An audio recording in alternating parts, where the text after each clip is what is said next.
It's been 50 years since the Munich Olympics were held, but their impact lives on in both triumph and tragedy. Welcome to Expat Chatter. This is Brenda Arnold. The Olympic Games are routinely criticized for the huge one-time cost involved. But in Munich, they permanently shaped the city for the better. They helped the city live up to its claim of being an international city. Today, Munich is unimaginable without the infrastructure projects brought about by the Games. It all began one day in the 1960s. Hans-Jochen Vogel, the mayor of Munich and proud owner of one of the most German names of all time, received a visitor with what sounded to him like a crazy idea. It was Willi Daume, president of the German National Olympic Committee, who proposed holding the Olympics in Munich.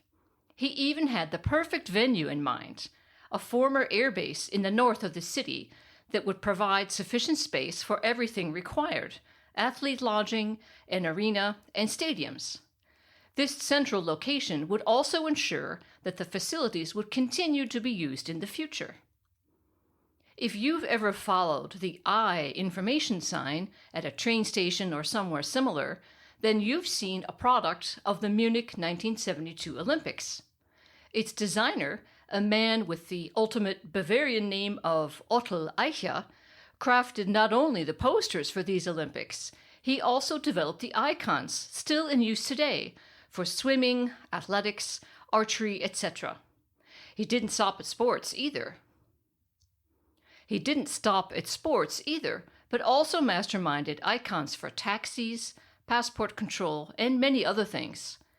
50 years later, these have become the international standard from Nepal to Nevada.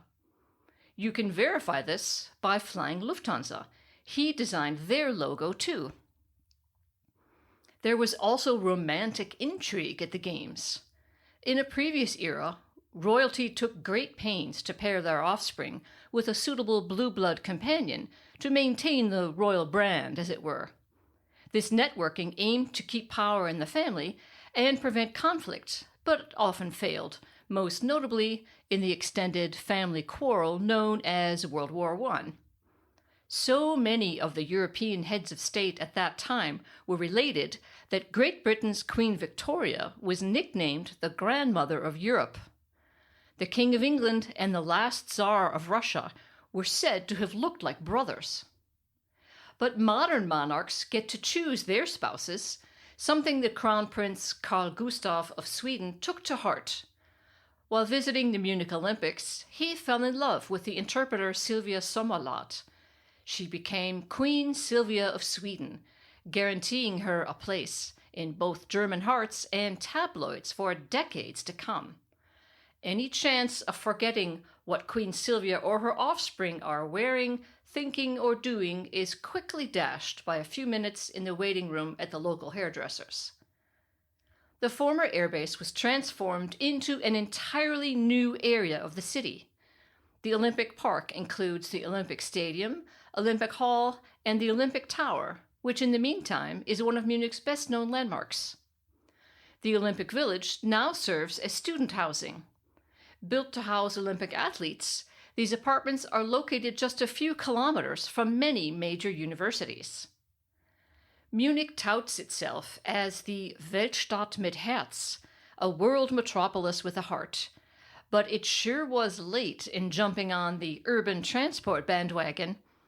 By comparison, the London Underground began running trains way back in 1863, as did the Ferrocarril de Sarria a Barcelona.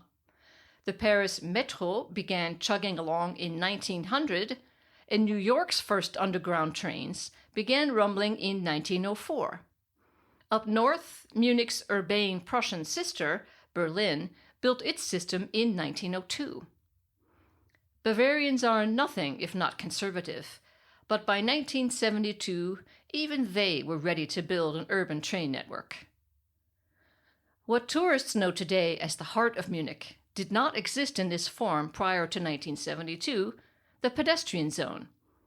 So heavy was the traffic in this area that there is even an expression, da geht's zu wie am Stachus, meaning it's as busy as Stachus, the name of the plaza at the west end of the pedestrian zone.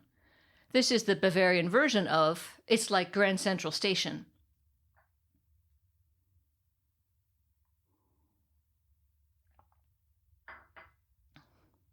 The merchants lining the Neuhauser and Kaufinger streets that were closed to traffic to create this pedestrian zone at first protested emphatically, certain that their businesses were doomed. They couldn't have been more mistaken. This 1.3-kilometer cobblestone stretch is now some of the city's most valuable real estate. During the year, the pedestrian zone is packed with shoppers, and during the Oktoberfest, it fills up with Dirndl and lederhosen-clad visitors en route to the fairgrounds. In December, it turns into a giant outdoor Christmas market. It's hard to imagine that there were ever cars and streetcars driving down what is now basically a giant sidewalk. Finally, one of Munich's most famous landmarks was created for the Games, the Olympic Tower. It provides the best view of the city you can get, and on a clear day you can even see the Alps, an integral part of Munich's identity. If you live in Munich, you can enjoy the Olympic Tower up close right now by taking a course with the Munich Volkshochschule.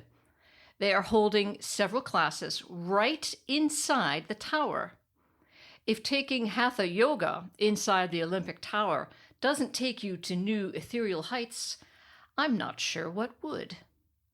But you'd better visit it before Christmas. Beginning in 2023, the tower will be closed for renovation. Thanks for listening, and see you next time.